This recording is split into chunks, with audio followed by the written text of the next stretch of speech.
Today, I want to talk to you about a surprising yet controversial social shift. Now, we're aware that this social shift is taking place, but we are not aware about the extent of this shift, nor are we aware of the reasons as to why it is happening. And I'm talking about the gender divide, more specifically, the political gender divide of the 21st century. In simple terms, men are becoming more conservative, women are becoming more liberal. Now, this particular issue, it specifically impacts the developed world, but it is also affecting the developing world.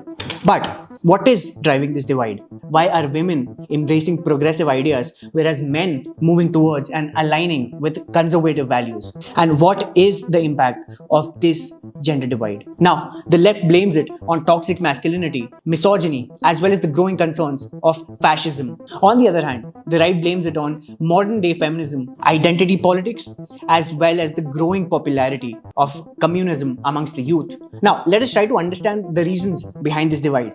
But before that, if you're new to our channel and if you find this video valuable, please subscribe to our channel and please share this video with your friends and family. Now, as I mentioned earlier, this gender divide is specifically affecting the Western society. But was it always this way? Was this gender gap always this way? Now, let us go back to the 1940s in the post-war era. At that point of time, women were actually conservative. Women were more right-leaning, more right-wing than men. And it is safe to say that men were more left-leaning than women up until the 1980s, after which that gap between men and women, it actually narrowed down. And it flipped somewhere after the 1990s. This is the gap which showed that women were no longer conservative, and in fact, they were moving more and more towards the left. Now, the gap that we've talked about earlier, when women were more conservative than men, that was the traditional gap.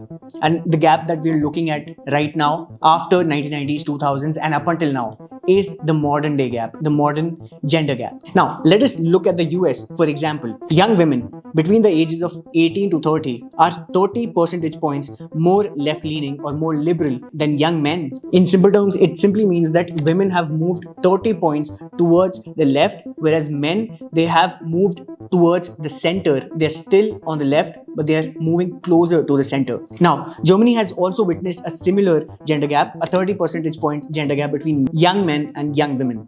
And when we look at the UK, this gap is actually of 25 percentage points. Now, what is surprising, rather shocking here is that this gender gap has widened even more so in South Korea. On one hand, you have young women, young South Korean women that have moved towards the left. On the other hand, you have men that have not only moved away from the left, they have inclined themselves towards the right as a whole. They have in fact shifted their ideologies towards the right. Now, when we look at South Korea, the situation in South Korea is actually extreme. This is an extreme case wherein both the genders, they think that they are the victims.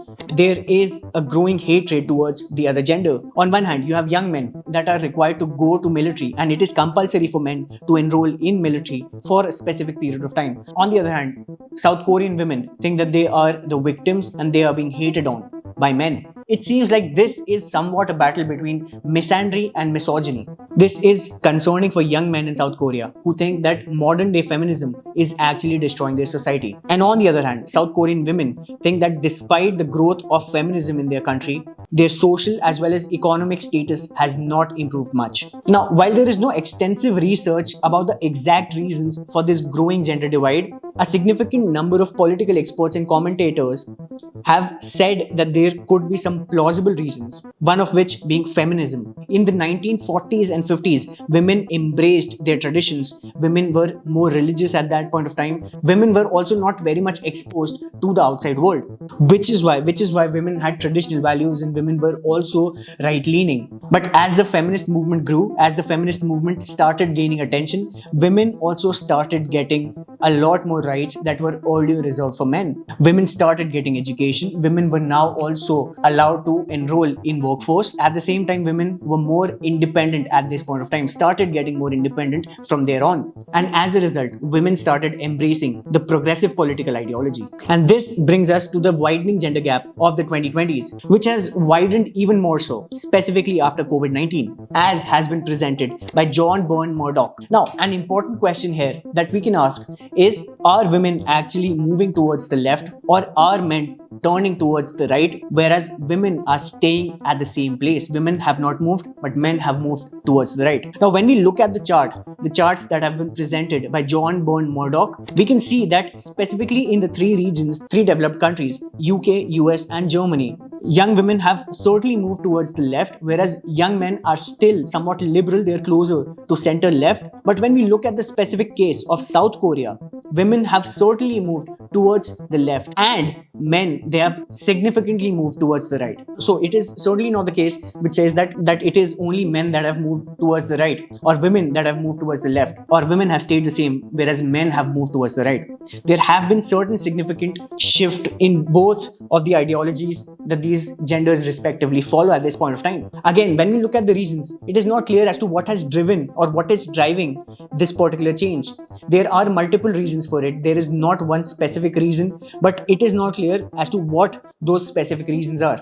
And as mentioned earlier, we can still certainly have some plausible reasons, one of which that we've already discussed, which is feminism. Another plausible reason could be the decline of religion in the West, and young women are leading this change compared to young men. In the US, around 39% of Gen Z women said that they were not affiliated with any religion, and comparatively, this number was much lower for men. About 54% of the Gen Z population in the US who left religion were actually women, as compared to 46% of young men. About 65% of Gen Z women stated that the church did not treat women and men fairly or equally. And it should not be a surprise that a significant part of women leaving religion were actually feminists, are actually feminists. Well, again, there is no specific data that is relating to it, but given that feminists are concerned with equality in terms of treatment, this actually makes sense. And these factors are also related to another plausible reason here, which is education.